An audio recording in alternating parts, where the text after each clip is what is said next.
কিন্তু চলে এসেছে মিষ্টিদের হেসেলে, আর মিষ্টিদের হাতে রয়েছে কিন্তু একটা থালি। এটা কি থালি রয়েছে মিষ্টিদের? চিকেন থালি। কি কি থাকবে একটু বলে দাও।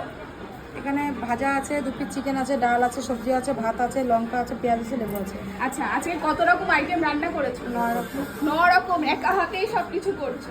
আচ্ছা, এই প্লেটটা কত নিচ্ছ চিকেন থালি? 75 টাকা। 75 টাকা। এটাকে 2 পিস চিকেন রয়েছে তাই তো? কি করে আসবে একটু অ্যাড্রেসটা বলে দাও। আমাদের এখানে আসতে গেলে চাপড়া আসতে হবে।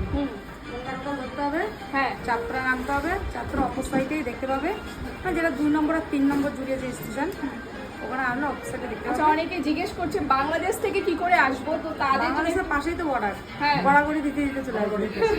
না, একটু বলে দাও কি করে আসবো। অনেকে জিজ্ঞেস করছে মিষ্টিতে হেসেলে যাবো, কি করে যাবো? ওরা তো আসবে বেনাপোল বর্ডারে নামবে, এসে ওখান থেকে ট্রেন ধরবে, চাপড়া নামবে। তারপরে মিষ্টিতে হেসেলে মানে বাংলাদেশ থেকে যদি কেউ আসে, হ্যাঁ,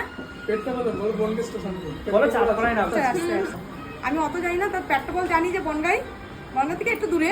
তো যাই হোক, ওখান থেকে মানে মনে করি বাংলাদেশ থেকে যদি বেরোই, হ্যাঁ। তো খেয়ে আবার বাড়ি চলে যেতে হয়। মানে মিষ্টিতে হেসেলে এসে মাটনটা ট্রাই করো। এটা চিকেন থালি হ্যাঁ, রয়েছে। শুনেছি যে দিনের দিন যাওয়া যায়। হ্যাঁ, যদি মানে- যাওয়া যায়, দিনের দিন আপ ডাউন করা যায়। হ্যাঁ, তো একটু সবাইকে বলে দাও আসার জন্য তোমার হেসেলে। অবশ্যই আমার দোকানে অনেক নাম, মানে আসার জন্য আমন্ত্রণ রইলো, সবাই আসবে।